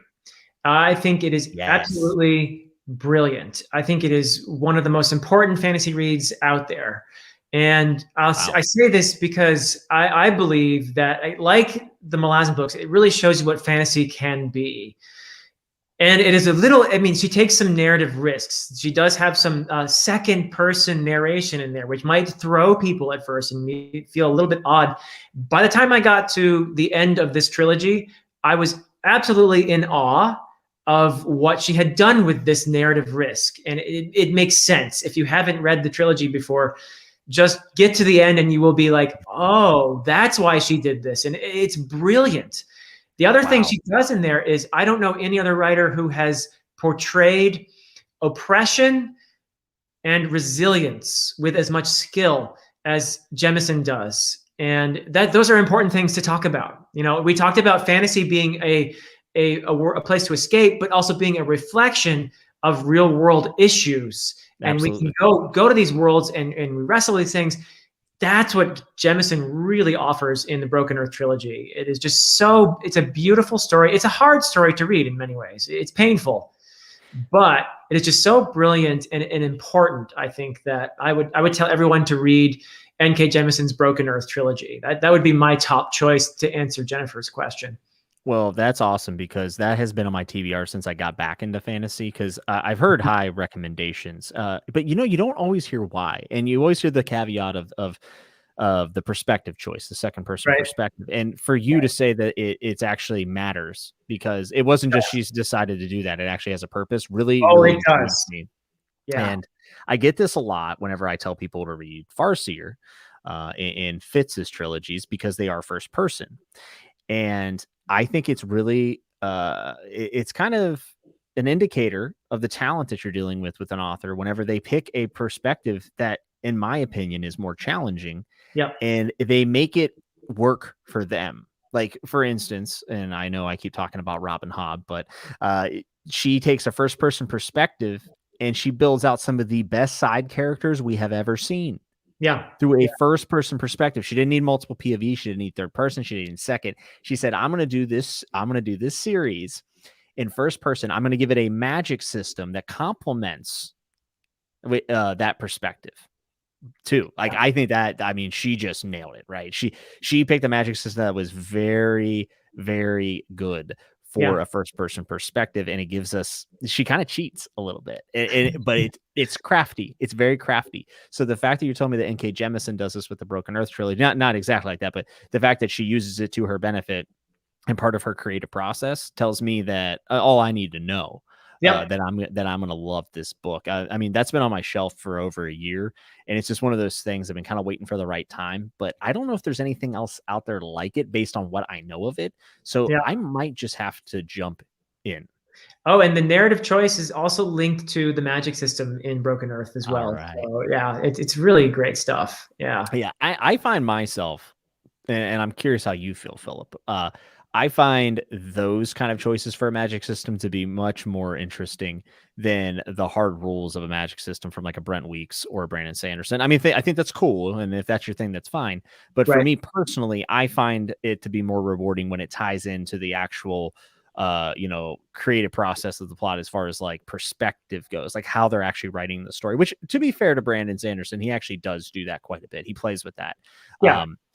So, but do you prefer soft hard magic systems? Do you care? I do feel that writers like Sanderson and Brent Weeks, and I've only read the first book in the what's the series with the color magic? Warbreaker. Oh no, not Sanderson. I meant I'm sorry. Weeks. Lightbringer. Thank you, Lightbringer. So I've Yeah. read the first book. The Black Prism is the first book. Yes. Right? Yeah. So I read that, and I've read Mistborn, and I've read the first 3 books of Stormlight Archive. Mm-hmm. And I do respect how both authors weave the magic system into the narrative. It's an integral part of the story. They make it so. And you gradually see the magical system as the characters understand the magic system, so does the reader, which is part of the journey, and it's kind of fun. So that's neat. I like that. But I, like you, I do prefer soft magic. I have a pretty strong preference for soft magic in the sense that I'm there more for the story. I like magic. I think it's cool, but I like it to be mysterious. I like to have a sense of wonder. Mm-hmm. And if you explain it too much, then I don't know. Maybe that's just the kind of mind I have. Maybe I'm more of a left brain person or something. I don't know. I actually tend to agree. I actually love low fantasy. And it's funny because like really any fantasy is not really low fantasy to think about it, but like I do kind of like it to be more mysterious, and I like whenever that intrigue goes into the plot and then it all ties together, yada, yada, yada. That is one thing that I thought Mistborn did really well. Even though, again, I'm not like the biggest fan of hard magic systems, I did like that. It felt like we were learning the whole time, and it played into the motivations of our characters too for getting the medals and all that good stuff. So I thought that was really cool. It's fun. It definitely is fun. Yeah. So as I'm kind of grilling you here, I have like actually 3 little questions, and I just want your off the top of head answer. Okay. If you had to pick one between the 2 options, and I got 3 of them, but morally gray characters versus traditional good and evil. Ooh, I would say morally gray. Okay. I would agree. Yeah. World building or a strong plot? Strong plot. Okay. And this is a good one. And this is something I'm going to make a video on hopefully down the road after I finish Dark Tower. The best series ever. So if let's say there's 4 books and there's supposed to be 5 published, and they're 4 the best books ever, but the series remains unfinished for the end of time, or would you rather have just a great solid like top 10 fantasy series that's finished? Gee, who do you have in mind with that question? I'm very curious. Go ahead, answer it, and then I'll tell you why I asked this. Okay, I'm gonna have a slightly longer answer if that's okay. Go for it. Yeah, go for it, man. So, A Song of Ice and Fire is a very important series that I have read multiple times, like you, and I think its impact on the genre is difficult to exaggerate. It's a very, very important part of our genre. Yeah. And I don't think that anyone can change that. And I think that's wonderful. That said, if this series is never finished, can you consider it one of the greatest fantasy series of all time? And if Martin had finished it already, I'm pretty confident it would be, unless it ended the same way the HBO series did. But what HBO series? Yeah, exactly. So I do think that it's a big problem to have it unfinished. It really is. And I love it. I mean, you could say the same with The Name of the Wind, which some people don't like. I think it's brilliant. I love that book. I think it's a beautiful book. It's very character focused. And so is the next book. The plot hardly goes anywhere. especially in the wise man's sphere. But will it? How important will it be if this is never finished? I would say that the Rothfuss books are going to be an anomaly in the sense too, because I don't think too many people are going to imitate Rothfuss. He's got too distinct a voice there. But Martin, on the other hand, has been very influential for the genre. Yeah, it's hard to exaggerate just how influential A Song of Ice and Fire has been. So it will always be important because of that. But it will be flawed if it's never finished. And you mentioned Daniel Abraham possibly, I think Martin's going to, this might be controversial for me to say, but I think Martin's going to deliver the 6th book. Maybe it's just wishful thinking. No, I agree with you. I think the 6th book we're going to see, I don't know about the 7th. I mean, bless him. Maybe he live a long, long life and take as long as he wants to finish that 7th book. Is he going to finish the series in 7 books? I don't know. But that's a whole other can of worms. Yeah, I mean, let's just get the 6th book, and then maybe Daniel Abraham will finish it, and then we'll be okay. But which it worked for A Wheel of Time. I think Sanderson did an admirable job of finishing Robert Jordan's monumental series there. Those last 3 books, which was supposed to be the last book. It ended up being the last 3 books, as I understand it. So I don't know. I love the brilliance of A Song of Ice and Fire. Would I prefer a kind of like just a solid, finished series, or even a great one? Even a great one. Okay, a great one. Yes, for sure. I would say so. I mean, Memory, Star, and Thorn is a very good parallel, because I think Memory, Star, and Thorn is like one of the most important pieces of fantasy that we have. Yeah. I think A Song of Ice and Fire obviously took inspiration from that, but I think A Song of Ice and Fire is better, but Memory, Star, and Thorn's finished. It's like, what do you want, Yeah. So, I don't know. It's a hard one. It's a hard one. What's your answer to it? Well, so one I want to address, because I'm a Song of Ice and Fire stan for the rest of my life here, but I agree with you.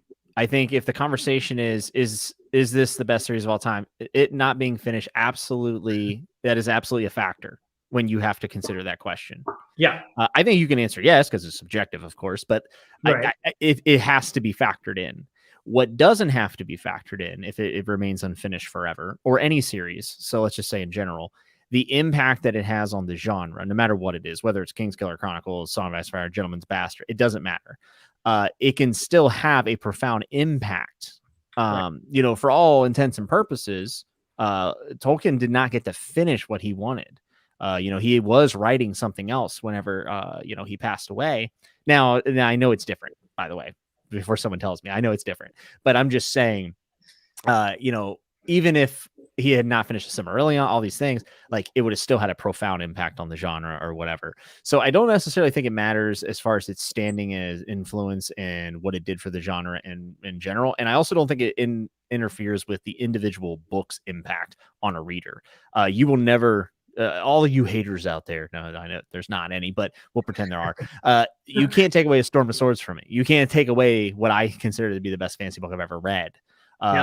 There's moments, or the end of Game of Thrones. I mean, you can't take, and I'm talking about the book. You can't take those things away. It doesn't change that. Now, where this differs, and this is why I asked you this question, because I want to ask you this. Yeah. Can you get over a bad ending? Oh, I mean, and is a bad ending better than no ending?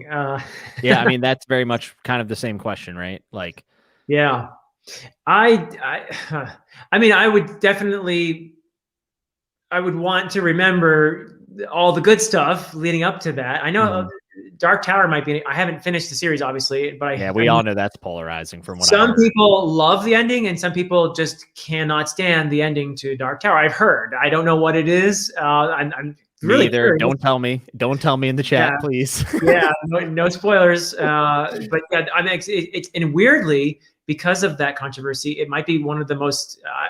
I'm most excited to read this ending because of that, to see where I stand on it. But yeah, if I genuinely, Oh yeah, Dune. I mean, yeah, that's a series where, yeah, I've A heard. lot of people feel like it falls off in the end. And it's actually one of the examples I was going to bring up. Yeah. So yeah, would you rather not have those ending books even in the case of Dune? I don't know. I mean, I've only read the first one and I think it's brilliant, but yeah, I'll have to someday find that out for myself. But yeah, that's a really tough question. I do think that I like to find the things that I admire and certainly dwell on them, and I wouldn't put personally, yeah, as much as I love A Song of Ice and Fire, and I think it's brilliant, I wouldn't put it in my top 10 until it's finished. I wouldn't. Yeah. Yeah. And if it's never finished, then it just won't be. I would definitely want to talk about it. I will say this. I cannot think of another unfinished series that has had as much of an impact on the genre as A Song of Ice and Fire. Yeah. Not even relatively. I mean, it's second to probably Tolkien, I think. Yeah. Yeah. In terms of influence on the genre. Yeah. Yeah. Yeah. And it's also funny because one of the other huge influences is Tad Williams. Yeah. Because he even influenced, Patrick Ruffus and George and many other people. Right. So I think that's really important. I am going to make a video about what I'm about to say, but I guess for, the 45, 50 people watching here, you're going to kind of get my ideas in a condensed version. I think endings of books and television shows age very well. Now, that's not a 100% of the time, but it has the ability to age well. And the reason why, and I will use The Sopranos as an example here, and The Dark Tower, even though I don't know the ending of Dark Tower, I know it's very polarizing. A lot of people, whenever you follow something as it grows, you have an expectation, you build up, things in your head, and you are in it for the long haul. You wait a whole off season or a whole couple years, or in George's case, a decade for a book. Yeah. And whenever you finally get it, if it doesn't fulfill those expectations, like sometimes they just go, your expectations are just too high, right? Now that's not always the case, but there's a certain amount of disappointment no matter what with an ending because it's over. And now whether that sticks for different reasons, whatever, like the Dexter finale, a lot of people said was, an awful ending. But if you look at The Sopranos, whenever The Sopranos ending aired, it was destroyed by critics. People were asking for refunds for all the time that they had HBO. I mean, it was a big deal. Like, it was very controversial, and it was a very brave decision by the creator. Now, what, 12 years later or something like that, 13, 14 years later, people consider The Sopranos to be one of the best endings of all time. I mean, there are still people who are pissed, but it is largely has been revised. And it's because if I go and binge The Sopranos in 2021, I don't have to wait 10 years for the show. I kind of get through it. And those good experiences that happen earlier in, let's say, a series or a book are fresher in my mind. And I don't feel even though I'm invested in it, my time is quite literally not invested the same, right? Sure. Of waiting all those periods. So I think that bad endings have the ability to age well. And I just think it's really interesting because, like, I've heard, like, Lightbringer, I've heard is a pretty bad ending. And I kind of wonder how that's going to age. And then I also end up wondering, how the Game of Thrones show ending might change. But, and a counter to my argument I just made here is Lost. Lost had a really bad ending. Apparently, I didn't watch it, but I don't know anyone who's saying, "Oh no, actually, I like it now." Like, everybody hates it, So there is definitely exceptions to my rule. But The Dark Tower is something that was slammed for its ending, and I don't know it, so don't spoil it. But it was, it was slammed. But now you do see people kind of dialing back and going, actually, it's pretty great. Interesting. So, just a thought I really had, and I kind of wanted to get. Look at this. I mean, Chris Bookish Culture says, "I love the ending to Lost." Lost. There you go. There's somebody. I'm telling you, I think that specifically with television shows and books and those mediums, that over time bad endings can age well. I really do. So interesting. Yeah, I mean, there are not just endings, but whole books and stories that in their time were major flops and only later were recognized as being absolute brilliant, maybe ahead of their time, that sort of thing. So Lord of the Rings was slammed as a book. Sure. By many. Yeah, I mean, by very intellectual academic snobs. Yes. Yeah. Which is funny because now we think Tolkien's snobby when we talk about, I hear people say, "Oh, he's too much for," which is funny. I mean, things change, I guess, right? This is true. This is true. Yeah. And no, I'm not defending the Game of Thrones TV show ending. I'm just saying if 10 years, all right, I'm going to defend it just as not the decisions. I didn't like it, but I do know like 10, 12 people who have watched it since the finale. Like they binged it. They didn't watch it when it was live, and none of them like love it, but like it's like it was fine. Like it wasn't that great, but it's fine. And like they're like can't wait for the next show. And it's like they didn't have that 10 years of waiting for that moment. Like oh yeah, I'm still thinking about season 2 because I just watched it 2 weeks ago. So it's interesting. I think there's a little bit more to it. I'm going to dive into it after I finish Dark Tower because I know people will comment on it when I use it as an example and spoil the whole series for me. So I got to wait until I'm done. Oh, I think it's a brilliant idea. I will look forward to that video. Yeah. Well, we've been going for almost 2 hours. I don't want to take up too much of your time. I know you got a family and probably other things to do. You're a busy man. But I think George R. R. Martin says about Robin Hobb that among a sea of zirconias, she is a diamond in the fantasy genre. And I truly feel like that about you in the booktube community. And I think it applies to you and anybody that has watched this stream and sat here. I think that we can all agree that Philip is just a phenomenal guest. So thank you, Philip, for so much for coming on. I really do appreciate it. Oh, thank you, Jimmy. I'm humbled by your kindness, and it's been such a pleasure and an honor for me to be here. I just thank you so much for inviting me, and I couldn't see all the comments except the ones that you put up, but I want to thank everybody who's listened to us, and it was fun interacting and reacting to some of the comments and questions as well. So thanks so much, Jimmy. It's been a blast. Yeah, this is absolutely, one of the most fun times I've had. I can't wait to do more discussions on your channel. I think, if we do Long Price Quartet, we should do something. I think Alan would be happy, and I think a lot of other people would be interested to see what we can come up with. It sounds like something we're going to have to do. Absolutely. So I'll be back in 2 weeks with another episode. It'll be episode 6 of Chatting with Nuts. I don't know who the guest is, but they have some big shoes to fill after this episode. So we'll see what I can pull out of the bag. But I want to thank everyone that has been watching and chatting. I see all the support flowing in for Philip and I in Chatting with Nuts. This is kind of like my love. This is like my baby of the channel, right? Like this is very much not something that YouTube smiles upon for performance or whatever, but this is just something I absolutely love doing and talking to great people like Philip and everyone else. So thank you for joining us on this evening, and I'll see you real soon. And look for my Ship of Destiny review dropping tomorrow. In fact, I'll be wrapping up live ships. I will have a spoiler discussion in the last week of May, which I'm really excited about. So I hope you're safe and I hope you're good. And remember to always keep turning the page.